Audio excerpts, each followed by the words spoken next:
सर्वे भवन्तु सुखिनः, सर्वे सन्तु निरामया, सर्वे भद्राणि पश्यन्तु, माँ कश्चित् दुर्भाग् भवेत्। सभी लोग सुखी रहें, सभी लोग निरोग रहें, सभी का जीवन मंगलमय हो। हे ईश्वर, मुझे ऐसा वरदान दो। इसी प्यारी सी प्रार्थना के साथ आज करते हैं कार्यक्रम बिहार बिहान की शुरुआत। दर्शकों नमस्कार, बहुत बहुत स्वागत है आप सभी प्यारे चहेते दर्शकों का आपके अपने कार्यक्रम बिहार बिहान में। आपके साथ मैं हूँ प्रतिभा। हम आपको बताते हैं कि आज हमारे बीच कौन से ऐसे विशेष मेहमान हैं। जब मैंने कार्यक्रम की शुरुआत की थी तो एक संस्कृत के श्लोक से कार्यक्रम की शुरुआत की थी। इसके पीछे भी एक छोटा सा रहस्य है। रहस्य ये है कि कल यानी कि 22 अगस्त को समूचा भारतवर्ष ही नहीं समूचा विश्व मनाएगा संस्कृत दिवस। जी हाँ, संस्कृत भाषा जिसे हम एक विषय मानते हैं, एक भाषा मानते हैं, लेकिन क्या इसकी इम्पोर्टेंस, इसकी महत्ता महज इतनी ही है?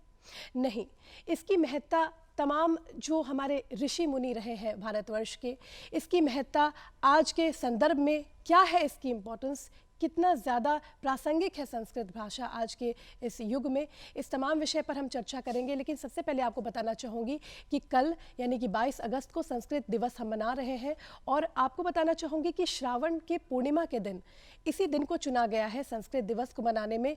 इसके पीछे की वजह ये है कि प्राचीन काल में जो साधु और ऋषि मुनि हुआ करते थे, हमारे पूर्वज जो हुआ करते थे, शिक्षण काल की शुरुआत श्रावण के पूर्णिमा के दिन ही हुआ करती थी।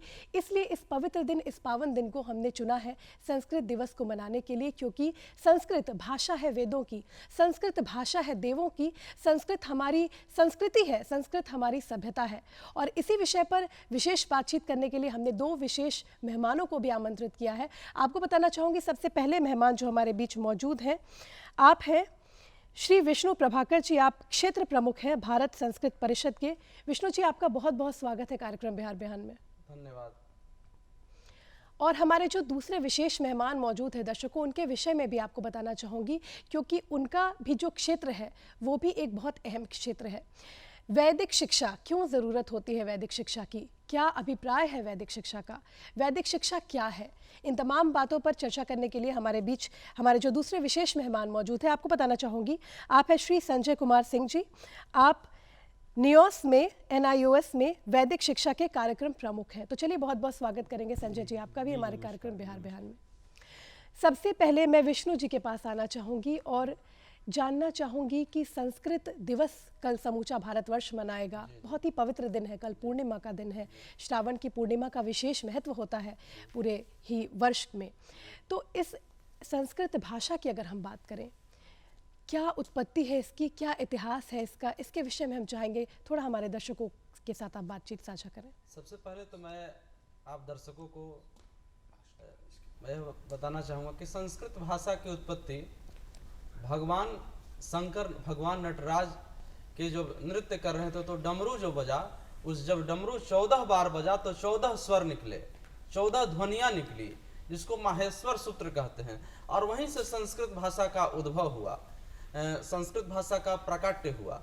और वह श्लोक है, जब वो डमरू बज रहा था तो है, नृतावसाने नटराज राजो ननात ढक्काम नव पंचवारम ऊर्धर्तु कामः सनकादि सिद्धा दिने एतद् विमर्शे शिव सूत्र जालम। नृतावसाने नटराज राजो, भगवान नटराज जब नृत्य कर रहे थे, नृतावसाने नटराज राजो ननात ढक्कम नव पंचवारम, 9 पंच बार माने 14 बार वह नृत्य हुआ। उधर तु कामः सनकादि सिद्धा, और सभी ऋषि मुनियों की तपस्या और सिद्धि से वो जो 14 स्वर निकले, शिव सूत्र जालम, वो शिव के सूत्र के रूप में निकला। वो 14 जो ध्वनियां निकली, अ ई उन री दृक ए औंग ए ओच, इस तरह 14 स्वर जो निकली, ध्वनियां निकली, वही संस्कृत भाषा का उत्पत्ति हुआ, विकास हुआ। संस्कृत के विषय में आपसे जाना हमने, उसकी उत्पत्ति, इतिहास के विषय में आपने बड़ी ही बहुत ही सधे शब्दों में आपने इसका उत्तर दिया विष्णु जी। अब मैं आना चाहूँगी संजय जी के पास। आप वैदिक शिक्षा कार्यक्रम प्रमुख हैं, आप वैदिक शिक्षा को देखते हैं NIOS में, राष्ट्रीय मुक्त विद्यालय शिक्षण संस्थान में। आपसे जानना चाहूँगी कि वैदिक शिक्षा को अगर हमारे दर्शक जानना चाहें, क्या होता है इसके पाठ्यक्रम में, क्या है वैदिक शिक्षा? सर्वप्रथम मैं जानना चाहता हूँ, बताना चाहूँगा दर्शकों को और आप सभी को कि वेद शब्द के बारे में कहा गया है कि वेद का मूल अर्थ होता है ज्ञान, और ज्ञान जो है हर एक चीज़ की जननी है। तो व्यक्ति विशेष, छात्र विशेष या आवाम विशेष के किसी भी नैतिक और आध्यात्मिक गुणों के विकास के लिए गुण की आवश्यकता होती है, और ये हमें वेदों से ही मिलता है। वैदिक कार्यक्रम जो है हमारा, वैदिक क्षेत्र के थ्रू हम व्यक्ति विशेष के आत्मीय गुण को इस तरीके से सजोते हैं, पिरोते हैं कि वो उनमें इस तरह का विकास हो, जिस विकास को हम पूर्ण रूप से सर्वांगीण विकास की संज्ञा देते हैं। सर्वांगीण विकास यह था कि उनके मानसिक, शारीरिक, बौद्धिक, सामाजिक हर एक परिदृश्य में जिनका विकास हो। तो वैदिक का मतलब ही होता है हमारी ऐसी प्राचीनतम सुसंस्कृति जिस विशेष की अवधारणा मात्र से मानव मात्र का जीवन सत्य पे आधारित सुसंस्कृत हो जाए। इसका धारण कर करके वैदिक संस्कृति को, वैदिक विचार को धारण कर करके एक मूल रूप में मानव अपने अस्तित्व को रखते हुए, बचाते हुए इस मुकाम तक पहुंच सकता है जिसका कि उदाहरण हमारे पास युगों युगांतर से है। हमारे पास वही एक धरोहर के रूप में है जो ये विश्व की सबसे प्राचीनतम संस्कृति में से एक है। इसके आधार पर हम जाने जाते हैं। जब कभी भी हम विश्व के दृष्टा के रूप में जाने गए या जब कभी भी विश्व हमारी तरफ देखती है तो उनके आँखों में ये निगाह होती है कि भारतवर्ष निश्चित रूप से ही कुछ ऐसी बातों को रखेगा जिसमें उसकी कुछ अलग ही छवि होगी, और इनका माध्यम पूर्व काल से ही वैदिक शिक्षा ही रहा है। सच कहूँ तो वैदिक शिक्षा का तात्पर्य मानव के सत्य मूल्यों को वास्तविक रूप से आचरण कर, उनको आत्मसात कर, उनके जीवन को चरितार्थ करना होता है। जी, बहुत ही खूब, बहुत ही विशेष बात आपने बताई वैदिक शिक्षा को लेकर, क्योंकि अभी भी बहुत सारे लोग ऐसे हैं जो शायद वैदिक शिक्षा में क्या कुछ होता है, क्या पाठ्यक्रम है, इसके इन बातों से अभी भी अनभिज्ञ हैं। जी, तो आपने बताया। अच्छा विष्णु जी, आपसे जानना चाहूँगी, संस्कृत विषय की बात अगर मैं करूँ तो आज के बदलते परिवेश में जिस माहौल में हम जी रहे हैं, बहुत सारी भाषाएं हैं, बहुत सारे विकल्प हैं, और छात्र विद्यार्थियों की बात करें तो उनके सामने एक पूरा समग्र समुद्र है, कई सारे विषय हैं। इन सब विषयों के बीच, इन सब भाषाओं के बीच संस्कृत किस तरीके से इम्पोर्टेंट है, क्या इसकी महत्ता है वर्तमान परिप्रेक्ष्य में, इसके विषय पर थोड़ा प्रकाश डालिए। वर्तमान परिदृश्य में संस्कृत का महत्व और बढ़ जाता है, इसलिए कि संस्कृत नैतिकता की भाषा है, संस्कृत आचरण की भाषा है, संस्कृत चरित्र निर्माण की भाषा है, संस्कार की भाषा है। संस्कृत में ही हमारी संस्कृति छुपी हुई है और हमारी संस्कृति में ही हमारा संस्कार है। भारतस्य प्रतिष्ठाद्वय संस्कृतम शैव संस्कृतिस्तथा। और अभी के जो आधुनिक परिवेश में जो संस्कृत भाषा में जो ज्ञान और विज्ञान का जो शब्दकोश है, इससे आज की युवा पीढ़ी को एक संदेश लेना चाहिए, उससे मार्ग प्रशस्त होगा कि संस्कृत में कभी तनाव की बात नहीं कहेगी। जो आज के जो युवा पीढ़ी में जो अवसाद देखने को मिलता है, संस्कृत पढ़ने वाले को कभी अवसाद नहीं होता है, वो किसी प्रकार के तनाव में नहीं रहते। इसलिए संस्कृत भाषा आज की युवा पीढ़ी को एक प्रेरणा देती है। और जहाँ तक कि सभी विषयों की बात है तो विश्व की जितनी भी भाषाएं, तमाम भाषाएं हैं, उस सभी भाषाओं की उत्पत्ति ही संस्कृत से हुई है। चाहे हिंदी हो, इंग्लिश हो या विज्ञान में भी जितनी भाषाएं हैं वो संस्कृत से ही उत्पत्ति। ज्यामिति पढ़ते हैं वो संस्कृत से ज्या शब्द से है। और जो हम लोग स्पेक्ट्रिकल, तो स्पृश्यति शब्द है, माने देखना, संस्कृत में स्पेक्ट्रिकल्स का भी अर्थ भी देखना ही होता है, चश्मा के अर्थ में है। इसलिए संस्कृत से ही सभी भाषाओं की उत्पत्ति हुई है, संस्कृत सभी भाषाओं की जननी है, संस्कृत में भारत की आत्मा बसती है। संजय जी, आपसे जानना चाहूँगी कि वर्तमान में वैदिक शिक्षा जो एक पाठ्यक्रम चलाया जा रहा है, सरकार किस तरीके से इसको प्रोत्साहित कर रही है? निसंदेह सरकार के द्वारा वर्तमान में वैदिक शिक्षा को बहुत ही प्रमुखता से लिया जा रहा है। ये कहूँ तो अतिशयोक्ति नहीं होगी कि पिछले दशक में वैदिक शिक्षा को गौण शिक्षा के रूप में देखा जा रहा था, लेकिन वर्तमान परिदृश्य में सरकार ने इस शिक्षा को मेन स्ट्रीम एजुकेशन में लाने का प्रयास किया, जो एक रीढ़ की हड्डी साबित हो रही है। आप जानते हैं कि किसी भी शिक्षा को मेन स्ट्रीम में जब तक नहीं ला सकते हैं हम, तब तक लोग उससे रूबरू नहीं होंगे। बिल्कुल। इसकी रूपरेखा तैयार करनी पड़ती है।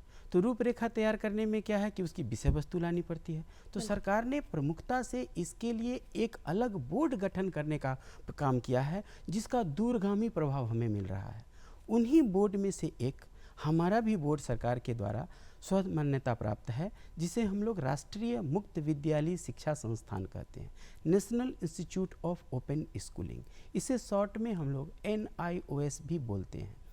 ये मूलतः प्री डिग्री बोर्ड है, यानी कि तीसरी, 5वीं, 8वीं, 10वीं, 12वीं की परीक्षाएं लेती है और इनका संचालन करती है। जी। सरकार ने वैदिक शिक्षा के क्षेत्र को एक अलग आयाम देने के लिए हमारे बोर्ड को एक अलग कहा कि आप एक अलग परंपरा से संबंधित एक पाठ्यक्रम की रूपरेखा और चर्चा चलाएं। उसी में हम लोगों ने एक वैदिक शिक्षा का अलग कार्यक्रम चलाया है, जिन्हें हम लोग वैदिक शिक्षा कार्यक्रम के रूप में जानते हैं।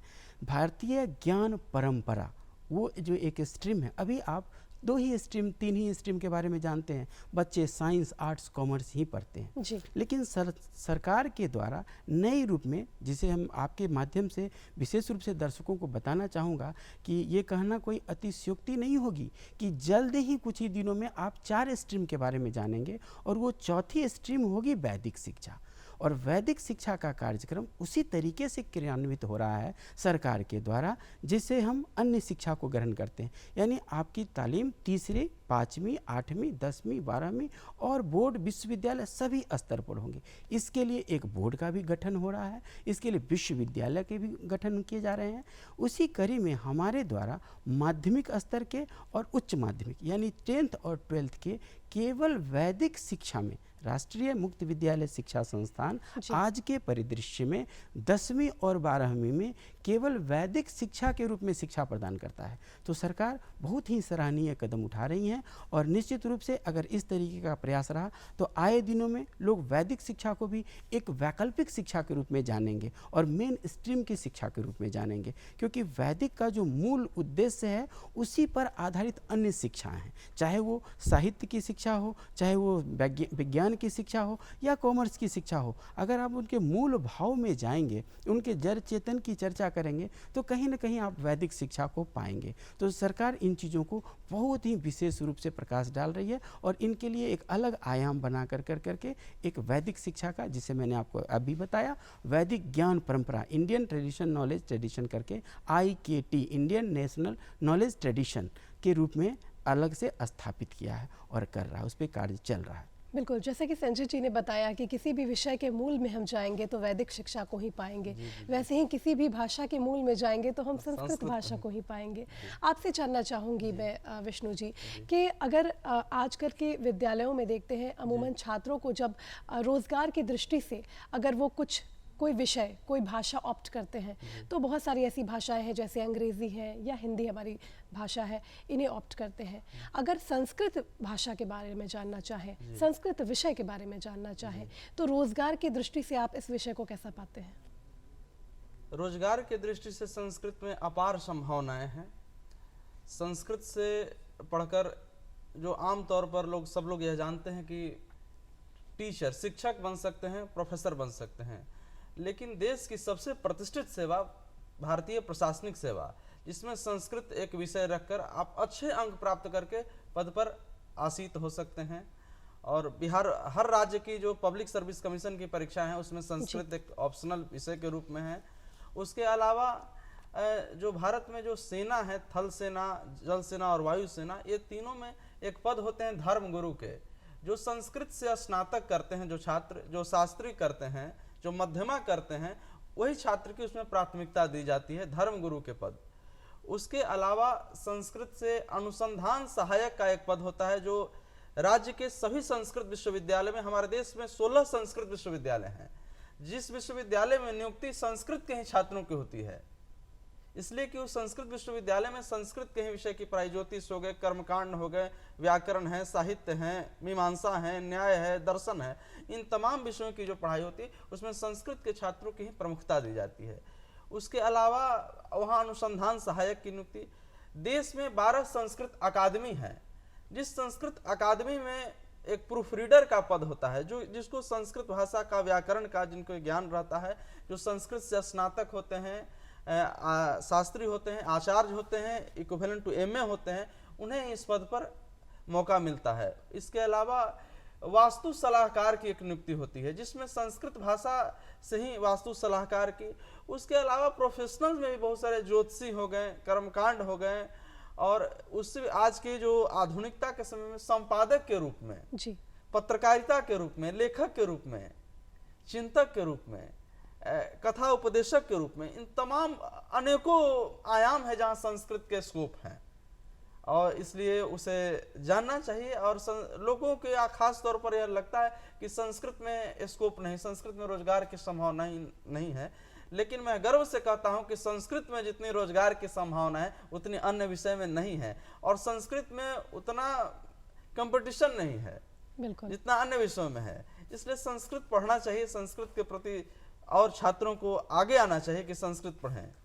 बिल्कुल, ज़ाहिर पहल कर रही है, तमाम कोशिश कर रही है, कदम आगे बढ़ा रही है कि किस तरीके से वैदिक शिक्षा को एक वृहद स्तर पर लोगों के सामने लेकर आया जाए, एक नई स्ट्रीम का फॉर्मेशन हो, ताकि जो छात्र हैं, जो विद्यार्थी हैं, वो सिर्फ साइंस, कॉमर्स और इसी स्ट्रीम्स में न रह के बल्कि एक वैदिक शिक्षा की भी स्ट्रीम में वो आगे बढ़ सकते हैं। तमाम संभावनाएँ भी हैं इसमें। आपसे जानना चाहूँगी, ये जो तमाम कोशिशें हैं सरकार की, ये तमाम जो पहल है, तमाम जो कदम बढ़ाए जा रहे हैं इस ओर कि किस तरीके से वृहद पैमाने पर इसे सबके बीच में लेकर आया जाए, वस्तु स्थिति में क्या बदलाव आप उम्मीद करते हैं आने वाले समय में वैदिक शिक्षा में?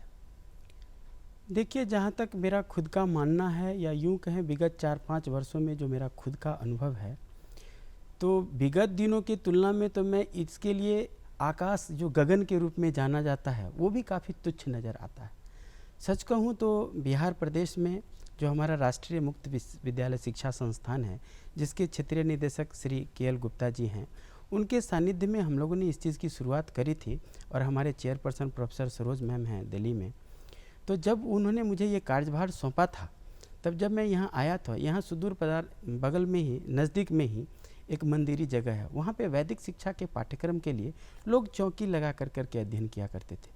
या यूँ कहिए तो प्रथम दृष्टया जब मेरे कानों में वैदिक शिक्षा की जागृति के लिए कार्यभार कार्यालय के द्वारा प्रदत्त किया गया, तो सहसा मेरे मन में आया कि ये कौन सा कार्य मुझे दे दिया गया है, ये मेरे लिए अजूबा सा चीज़ है और ये मेरे से हो नहीं पाएगा। और सच कहूँ, मैं 6 महीने तक जब इधर उधर सभी लोगों से जनसंपर्क किया, तो कहीं भी वैदिक शिक्षा के मूल रूप से कार्यान्वित होने की जगह नहीं मिली। इन्हीं में से 2-4 जगह मिले, और उनमें जो अलग थी एक तो मिली नहीं, और जब मिली तो वो चौकी पर बैठे हुए 3 छात्र ही मेरे अंदर वो ऊर्जा पैदा किए जो मैं उनके मानस पटल पे देख रहा था। उनकी भाव भंगिमा बता रही थी कि सच में वैदिक शिक्षा क्या है, कैसे बच्चों जिनको मैं ढूंढ रहा था पूरे भारत, पूरे पटना शहर में, और मुझे कहीं नहीं मिल रहे थे, और जब वो मिले तो पता चला कि क्या इस छात्र की जीवन है। उनके मानस पटल को देख करके आप, उनके व्यक्तित्व को देख करके आप समझ सकते थे एक अबोध 5 और 7 साल का बालक, उसका व्यक्तित्व, उसका चरित्र निर्माण, उसके समाज के प्रति जो सोच है, उसके व्यक्तिगत विकास से लेकर के सामाजिक, राष्ट्रीय, अन्य विकास की परिचर्चा का जो रूपरेखा उसके मानस पटल पर मौजूद हो रहा था, उससे मुझे लगा कि निश्चित रूप से वैदिक शिक्षा का मुझे जानकारी नहीं थी, लेकिन ये एक ऐसी शिक्षा है जिसको बहुत आगे ले जाया जा सकता है। और विगत 3 वर्ष में ही हम लोगों ने बिहार में ही करीब 5 से जहाँ से मैंने शुरुआत किया, आज के दिन में 11 अध्ययन केंद्र बना रखा है, जहाँ पर केवल वैदिक शिक्षा का ही अध्ययन का कार्यक्रम चला जाता है। उसके अंतर्गत सभी आचार्य और वेद के ज्ञाता लोग आते हैं, और वेद का पाठ और जो भी वेद का आचरण होता है, क्योंकि आप जानते हैं वेद तो आचरण की भाषा है, वो आत्मसात की भाषा है, वो नैतिकता की भाषा है, यानी वो सर्वांगीण विकास की भाषा है। ऐसी ही चीज़ें हैं। तो इस पटल पे बहुत ही इसका दूरगामी प्रभाव पड़ेगा, और जब आप उसके जितने करीब आएंगे तब आपको पता चलते रहेगा कि ये अथाह समुद्र है, या यूँ कहें गगन अगर इसकी ऊंचाई के लिए ज़्यादा है तो पाताल भी इसके लिए कम है। इसकी रूपरेखा, इसकी समय सीमा, इनकी माप तौल करना कतिपय मेरे बस में तो नहीं प्रतीत होता। हाँ, इनसे एक अलग ऊर्जा ज़रूर प्रदान होती है कि वैदिक सच में एक ऐसी वैदिक शिक्षा है जो आपको हर एक क्षेत्र में जागृति पैदा करती है, आपकी ऐसी आत्मीयता को वो प्रेरित करती है, वो आपको इतना आत्मविभोर कर देती है, जिसको कि था मूलतः क्या है कि पूर्व के काल में वैदिक शिक्षा को पारिश्रमिक शिक्षा के रूप में नहीं जोड़ा गया था, पुस्तकों के रूप में हमारी जो शिक्षा थी। आज की आधुनिक शिक्षा पारिश्रमिक शिक्षा हो गई है, हम रोजगार प्रमुख हो रहे हैं, लेकिन इसका मूल सोचिए, कोई भी तरीके का स्ट्रक्चर खड़ा करने से पहले उनके मूल को रखते हैं हम, ठीक है, और उसी नींव पे खड़ी होती है। तो हमारी जो पूर्व की वैदिक शिक्षा थी वो पारितोषिक विहीन शिक्षा थी, और उस समय में शिक्षा मात्र से किसी पारितोषिक की आवश्यकता ही नहीं होती थी, क्योंकि उनका इतना आत्मीय विकास हो जाया करता था, वो इतना प्रबुद्ध हो जाते थे, उनका आचरण इस तरीके से आत्मसात हो जाता था कि उनको इस भौतिकवादी दुनिया से कोई लेना देना नहीं होता था। उनको केवल और केवल बौद्धिकवादी दुनिया से लेना देना होता था, और बौद्धिक विकास ही तो सर्वांगीण विकास है। तो ऐसी परिस्थितियां अभी हमें दिख रही है, स्पष्ट दिख रहा है आज के परिदृश्य में, जब हम आप आमने सामने बैठे हैं और यूं कहें हमारा ये 3 और 4 साल का ही मेहनत है, उसमें मुझे स्पष्ट दिख रहा है वैदिक शिक्षा अपने पूर्व के मुकाम से भी उच्चतर मुकाम पर जाएगा। बिल्कुल, जाहिर सी बात है कि पहले तो सर्वांगीण विकास के लिए और अपनी जड़ों को मजबूत करने के लिए लोग वैदिक शिक्षा का पाठ करते थे, लेकिन आज के दौर में इसमें कुछ और भी जो चीज़ें हैं वो शामिल कर दी गई हैं, जैसे कि इसे रोजगारोन्मुखी भी बना दिया गया है। तो जाहिर सी बात है कि दोनों ही तरीक़ों से ये जन जन के लिए लाभप्रद है। आपसे जानना चाहूँगी मैं विष्णु जी, जन जन तक वैदिक शिक्षा पहुँचे और हर एक इंसान इसे अपनी जड़ों से जोड़े और अपनी नींव को मजबूत बनाए, क्योंकि जब तक नींव मजबूत नहीं होगी तब तक हम किसी इमारत की कल्पना नहीं कर सकते हैं। इसी विषय में आपसे जानना चाहूँगी कि संस्कृत भाषा की अगर हम बात करें, जन जन तक संस्कृत भाषा पहुँचे, जनोपयोगी हो, जनता के हित के लिए हो, जनता के लिए लाभकारी हो, उनके लिए उपयोगी साबित हो, इसके लिए क्या कुछ करना चाहिए?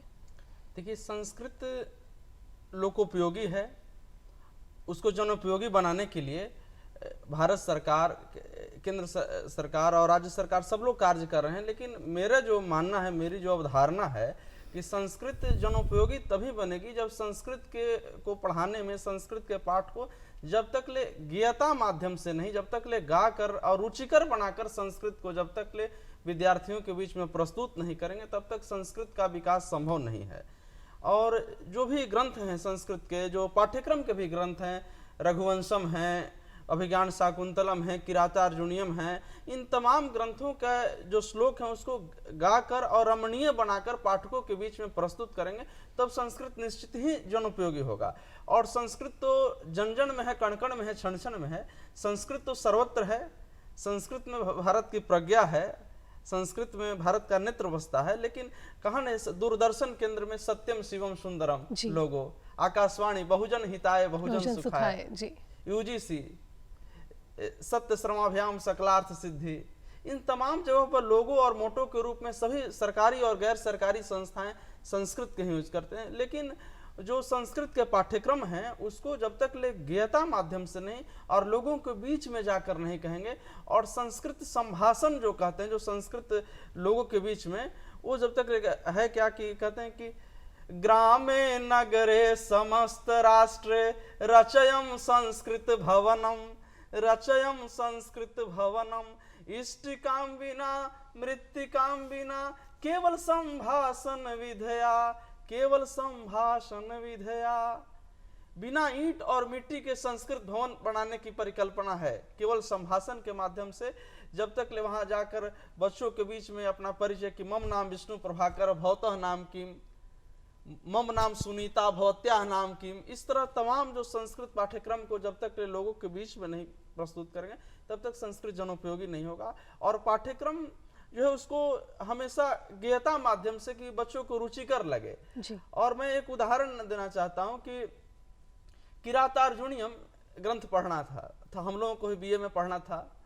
तो और जब उस ग्रंथ को हमारे शिक्षक पढ़ाते थे तो जब तक ले हम लोग को संस्कृत के प्रति आकर्षण मुझे होने का एक ही कारण हुआ कि हम सीबीएसई के विद्यार्थी थे और संस्कृत के क्षेत्र में आए, उसके ज्ञेयता के कारण आए, जनोपयोगी आए। तो श्लोक था, श्रियः कुरूणामधिपस्य पालिनीं प्रजासुवीर्तिं व्यमयोक्तवेदितुं सवीर्निलिङ्गी विदितः समाययौ युधिष्ठिरं द्वैतवने वनेचरः कृतप्रणामस्य महिं महीभुजे जितां सपत्नेन निवेदयिष्यते न विव्यसेतस्य मनो नहि प्रियं प्रवक्तुमीक्षन्ति मृषाहितैस्न।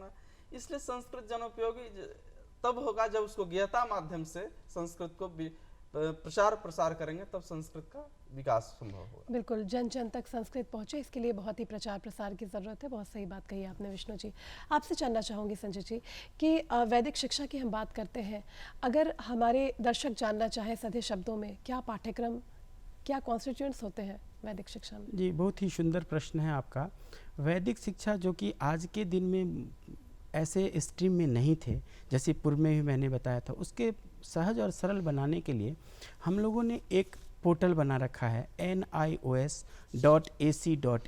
जी। उस पे आपको भारतीय ज्ञान परंपरा से संबंधित सारे पाठ्यक्रम की रूपरेखा उस पर वर्णित है। जी। यूँ कहूँ तो उनको भी इस तरीके से सरकार के द्वारा बना दिया गया है कि आप केवल वैदिक शिक्षा में माध्यमिक की शिक्षा प्राप्त कर सकते हैं, डिग्री प्राप्त कर सकते हैं, उपाधि प्राप्त कर सकते हैं, उच्च माध्यमिक की प्राप्त कर सकते हैं। अभी तक फिलहाल सरकार के द्वारा माध्यमिक और उच्च माध्यमिक की रूपरेखा पूर्णतः क्रियान्वित हो चुकी है। आज के दिन में वो पूर्णतः क्रियान्वित है, छात्र पढ़ रहे हैं। उसके लिए उन्होंने अलग अलग एक रूपरेखा चला के रखा है, जिसमें वेद, व्याकरण, संस्कृत, हिंदी साहित्य, इन चीज़ों का उन लोगों ने वर्गीकरण कर करके रखा हुआ है। उनके अंदर में बहुत सारे पृष्ठों को जोड़ करके रखा है, जिसके करने मात्र से आप पैरेलली, जैसे कहीं से आप 10th करके रखे हैं, सीबीएसई बोर्ड हो, आईसीएसई बोर्ड हो, तो उसमें आप साइंस आर्ट्स से करके रखते हैं। उसी तरीके से आप वैदिक शिक्षा में भी माध्यमिक कोर्स कर सकते हैं और फिर सरकार के द्वारा जहाँ कहीं भी माध्यमिक की डिग्री के आधार पर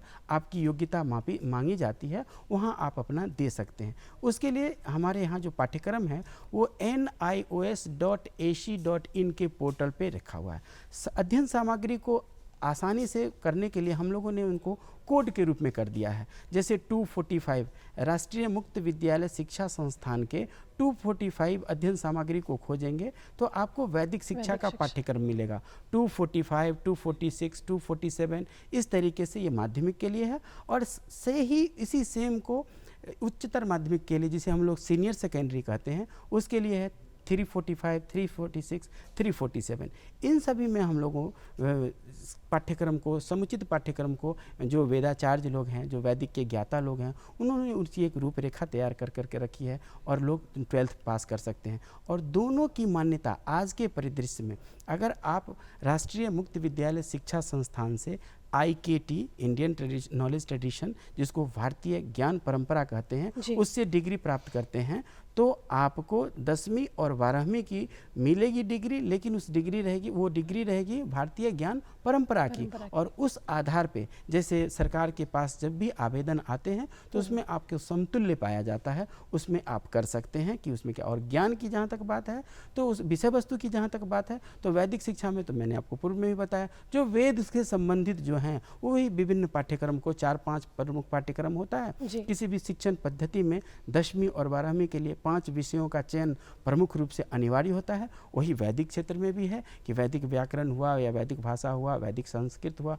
वैदिक साहित्य हुआ, इन सारी चीज़ों का उसमें समायोजन किया गया है और छात्र उसका लाभ उठा रहे हैं। चलिए, बहुत ही ज़्यादा इन्फॉर्मेशन आपने, बहुत ही महत्वपूर्ण जानकारी दी हमारे दर्शकों को वैदिक शिक्षा को लेकर, क्योंकि बहुत सारे ऐसे लोग होते हैं जिनके भीतर अभी भी ये कौतूहल रहता है कि आखिर वैदिक शिक्षा क्या है। बहुत ही ख़ास बात आपसे जानना चाहूँगी मैं विष्णु जी, संस्कृत शब्द, संस्कृत भाषा, संस्कृत विषय, संस्कृत हमारा संस्कार है और बहुत ही गर्व का अनुभव हम करते हैं कि हम ऐसे भारत का हिस्सा है जहाँ पर संस्कृत भाषा मौजूद है और मौजूद थी भी युग युगांतर से। क्या कहना चाहेंगे इस बात से, कितना इत्तेफाक रखते हैं आपकी संस्कृत हमारी संस्कृति है? निश्चित संस्कृत हमारी संस्कृति है। भारत की संस्कृति ही है वसुधैव कुटुंबकम। संपूर्ण धरती, संपूर्ण वसुधा ही कुटुंब है, परिवार है। वसुधैव कुटुंबकम की संस्कृति है और यही संस्कार है कि, और संस्कृत में ही हमारी संस्कार निहित है। जी जी, संस्कृत में ही हमारे संस्कार निहित हैं और वैदिक शिक्षा की भी हम बात कर रहे हैं। आपसे जानना चाहूँगी कि कोई भी युवा वैदिक शिक्षा को लेकर अपना भविष्य कैसे देख सकता है, इसके विषय में हम चाहेंगे संक्षेप में आप बताएं। जी, आज के दिन में, जैसा कि मैं पहले भी बताया, आज के दिन में शिक्षा का मतलब होता है भौतिकवादी शिक्षा, जो मूल है, यानी कि जिसे धनोपार्जन की शिक्षा हो। तो धनोपार्जन ही मूल उद्देश्य हो गया है आज के भौतिकवादी शिक्षा में। लेकिन वैदिक शिक्षा ऐसी मूल शिक्षा है जिस शिक्षा से उस आयाम तक जाने के लिए आपको सुसंस्कृत होकर के जीविकोपार्जन का एक मूल साधन बना सकते हैं। विशेष रूप से अभी वैदिक शिक्षा का चूँकि प्रचार प्रसार चल रहा है, तो वैदिक क्षेत्र में जो सबसे अभी जो अग्रणी मतलब यूँ कहिए ज्वलंत जहाँ पे सबसे ज़्यादा छात्र को रोजगार के सुअवसर प्राप्त हो रहे हैं वो हैं शिक्षा के क्षेत्र। शिक्षा के क्षेत्र में चूँकि अभी हम लोग उन्हें मूल स्ट्रीम में ला रहे हैं, तो हर एक जगह छात्र को पढ़ाने के लिए जो शिक्षकों की आवश्यकता पड़ रही है उन सभी बोर्ड में, उन सभी में विशेष रूप से अभी हमारे वैदिक शिक्षा से संबंधित जितने भी छात्र हैं उन सभी के लिए बहुत ही उपयोगी हो रहा है। जी, बहुत बहुत शुक्रिया। और तमाम जो बातचीत आप दोनों विशेष मेहमानों ने दिन विशेष को लेकर की, कल समूचा भारत संस्कृत दिवस मनाएगा और संस्कृत जितनी ज़्यादा महत्वपूर्ण है हमारे लिए, वेदों से चली आ रही वैदिक शिक्षा भी हमारे लिए उतनी ही ज़्यादा महत्वपूर्ण है।